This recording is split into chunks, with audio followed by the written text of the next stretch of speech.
خلاص يوم هذا واه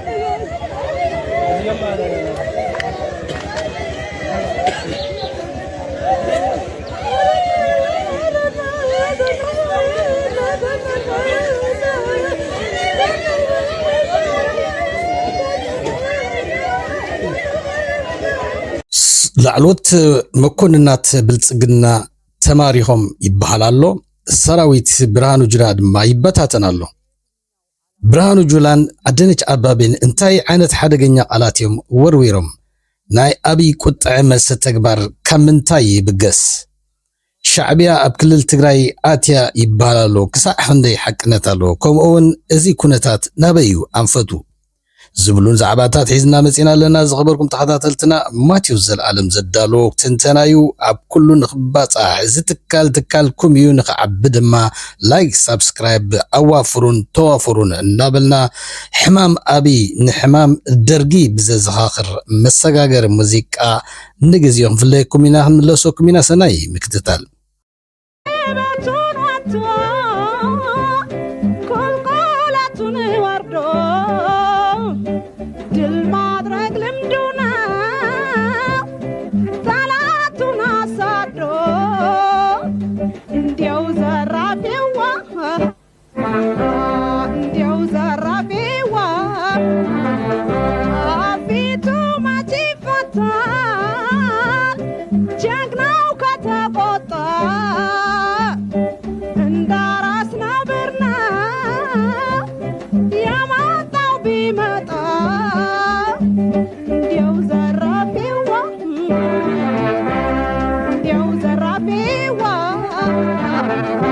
زغبركم تخاطتنا بزح ندحريت تملسكم ኣብ ግዜ ደርግ ዝነበረ ሃዋሁ ኣዝኻኺራትኩም ክትኮን ዛደር ፍናይ ሂሮት ተስፋ ይገብር ስርዓት ደርጊ ኣብ 1977 ኣብ ሶማል ውግእ ብልዑል ሓገዛት ናይ ራሻን ኪባን ተሰኒዩ ካልኦት ናይ ሰሜን ኮርያን ናይ የመንን ተሓጊዙ ንሰራዊት ሶማል ኣብ ዝሰዓረሉ ግዜ ብሕማም ዓወት ወይ ከዓ ቪክትሪ ዲዚዝ ማይንድሰት ሰኺሩ ስለዝነበረ እዚ ዓወት እዚ ናብ ምብራቅ ሰሜን ኣብ ምብራቅ ዝተጀመረ ዓወት ናብ ሰሜን ክንደግሞይና ብምባል ድማ ንበዓል ሄሩት በቀለን ጥላሁን ገሰሰን ሒዙ ናብ ኣስመራ መጺኡ ኣብኡ ነቶም ሰራዊት ከጓሳጉዝ ነቲ ማዕበላዊ ሰራዊት ንሞት ከረሳስን ዝተፈተነሉ መድረኻት እዩ ዘዘኻኽረና እቶም ንሞት ዘይፈርሑ ኩሎም ናብ ሞት ዝተራገፉ እንተኾነ እቶም ብውግእ ዝሰክሑን ዝረብረሙን ሰራዊቱ ድማ መጀመርያ ካብ ግፋ ጸኒሖም ካብ ታዕሊም ድሓር ድማ ካብ መገዲ ኣብ ጉዕዞ እናሃለዉ ዘዘሊሎም ከሃድሙ ክብሉ ዝሞቱ ከም ዝነበሩ ኣብ መውታዕታት ድማ ካብ ውግእ ከሃድሙን ካብተን ክብታተንን ከም ዝተረኣየ ባዕሉ ኮሎኔል መንግስቱ ብኣፉ ክገልጽ ተሰሚዑ እዩ አብይ ድማ አብይ ብርሃኑ ጁላን ድማ ነዚ ታሪክ እዚ ክደግሞ ንዕዘብ ኣለና ና ፖሊስ ግባ መልስ የለም ና መከላከያ ግባ መልስ የለም ቤት ተቀምጦ ሰላም በዚህ መንገድ ሰላም ማረጋገጥ አይቻልም ኑና መከላከያን አጠናክሩ ኑና ፖሊስ አጠናክሩ ስንል ያልሰማ ጆሮ በፌስቡክ ቢጨው ኢትዮጵያን አይታደጋት መጀመሪያ ነገር ከተሰበሰበበት ማዕከል ይሸሻል ከዛ በመንገድ ላይ ይሸሻል ከዛ ከማሰልጠኛ ይሸሻል ከዛ ከጦር ግንባር ይሸሻል ምን እናድርግ ቪሽየስ ሰርክል ዝብሉኩም ከምዚዩ እቶም መራሕቲ ነቲ ናይ ዝሓለፈ ታሪክ ክደግሙ ኢኻ ትዕዘቡ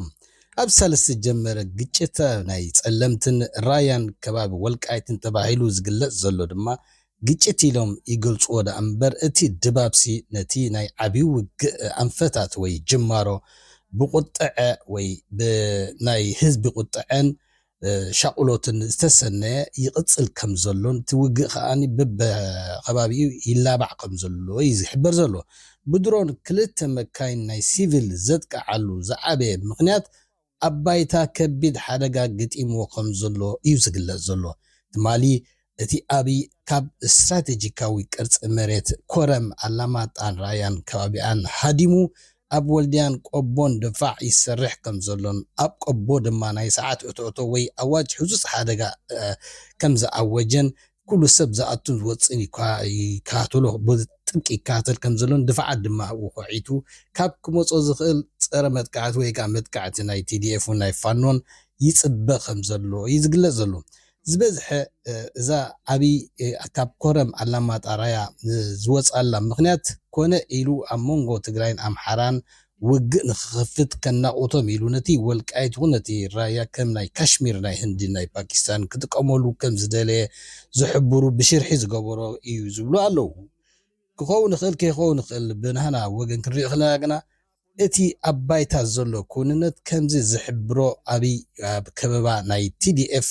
ካብ ከበባ ናይ TDF ከም ዝሃደመ ጥራይ ዘይኮነ እቲ ውግእ ናይ ጸለምትን ከባቢያን ይቕጽል ምህላውን ክሳዕ ላዕለዎት መኮንናት ናይ ሰራዊት ብልጽግና ዝርከቦም ተማሪኾም ከም ዘለዉ እዩ ዝሕበር ዘሎ እዚ ጉዳይ እዚ ኣብ ልዕሊ ሰራዊቱ ብርሃን ጁላ ብርቱዕ ስምባደ ስለ ዝፈጠረ ሰራዊት ብርሃኑ ጁላ ክበታተን ጀሚሩን ንዝሃደሙ ዝተበታተኑ ሰራዊት ዝገፉ ገፈፍቲ ሰራዊት ኣዋፊሩ ከም ዘሎን ዝግለጽ ዘሎ እዚ ከምዚ ኢሉ ከሎ በዓል ከንቲባ ኣዳነች ኣበበን ብርሃኑ ጁላን ንህዝቢ ኦሮሞ ሰሜን ክጎብጡና ይመጹለው ተዳለው ደቅኹም ሓውና ክብሉ የጓሳጉሱ ከም ዘለውን እዚ ድማ ብተደጋጋሚ ክገልጽዎ ዝጸንሑን ሓደገኛ ሳዕቤን ዘለውን ናይ ፍሬሚን ወይ ከዓ ትረኻታት ኣምጺሞ ዘለው ሰሜንን ንሕናን ዝብል ናይ ጽልኢ ኣብ ህዝቢ ፈጢሮም ነቲ ድሕነት ነቲ ስልጣኖም ንኽሕሉ ነቲ ህዝቢ ኣብ ዘየድሊ ናይ ምክልኻል ናይ ስልጣኖም ክዋፍርዎ ይሰርሕሉ እዚ ኣብዚ ጉዳይ እዚ ማለት እቲ ሻዕብያ ክዳውንቲ TDF ለቢሳ ትግራይ ኣትያላ ብክልል ዓፋር መስመር ክትቆርጽውን ወሲናላ ተዳልያላ ከምዛ ምሳኣ ኮይኖም ስትራቴጂ ዝሕንጽጹ መዓት ዜናታት ኢኻ ትሰምዕ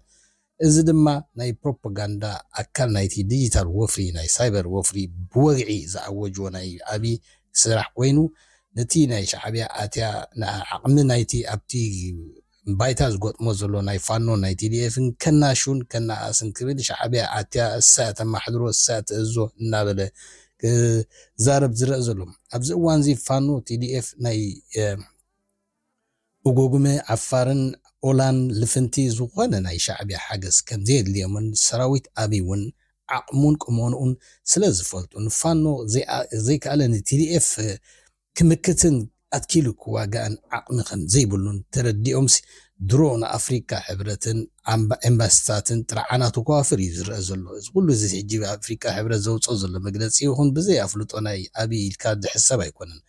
ከምኡውን ኣምባሳደራት ናይ ዝተፈላለዩ ሃገራት እዚ ጉዳይ እዚ ናብ ላዕሊ ከየብል ዝብለለው ነቲ ክመፅእ ዝኽእል ነቲ ስርዓት ናይ ኣብይ ሰንኮፍ ምዃኑ ወታደራውን ፀጥታውን ትካሉን ስለ ዝፈልጡ እታ ሃገር ከይትብተን እሞ ዝሓረ ዕልቕልቕ ከይመፅእን ስርዓት ኣልቦነት ከይሰፍእን ስለ ዝሰግኡ ጥራይ እዩ እቲ እዚ እቲ ሓቂ ኮይኑ ዋላ ኤርትራ ርእሳ ክኢላ እንተትጥቅዕ ወይ እውን ሕጋዊ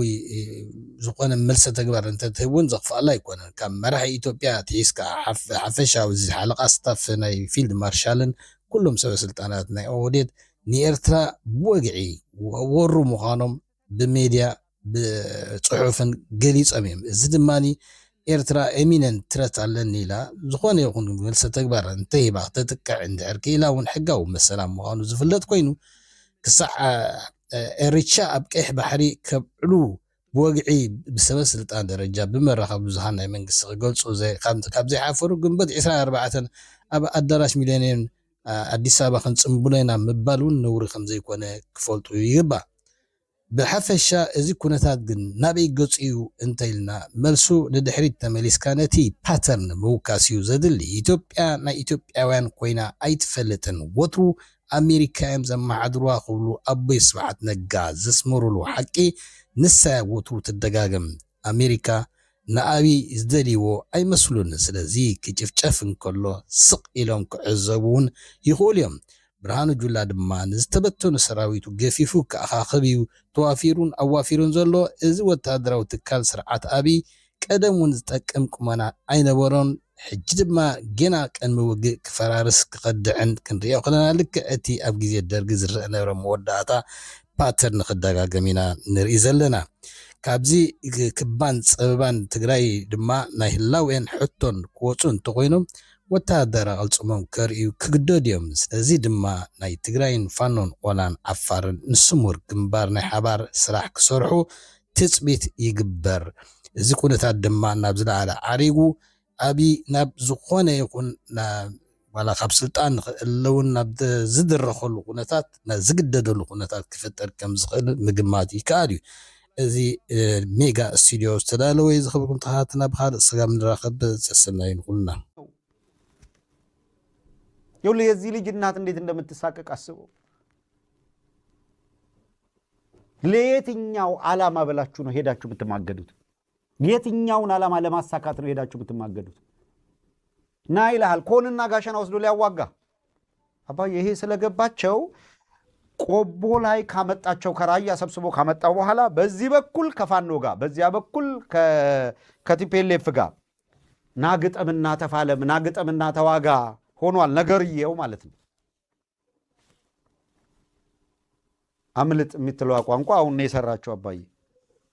እግሬ አውጭኝ እያለለ ተበትኗል ጥርት ያለ መረጃ ነው የምንነግራችሁ ከፍተኛ ቁጥር ያለው ሰራዊት ተበትኖ አሁን እንደገና ሌላ ኃይል አምጥተው አሰሳ ውስጥ ገብተዋል የብርሃኑ ጁላ ጦር አሰሳ ውስጥ ነው ያለው ይስምልምልና ሰልጣኙን ሲያመጣውና ሰምቶ ማያቀው ጥይት በጆሮ ላይ ሲጮህ ደሞ የሚሆነውን ታዩታላችሁ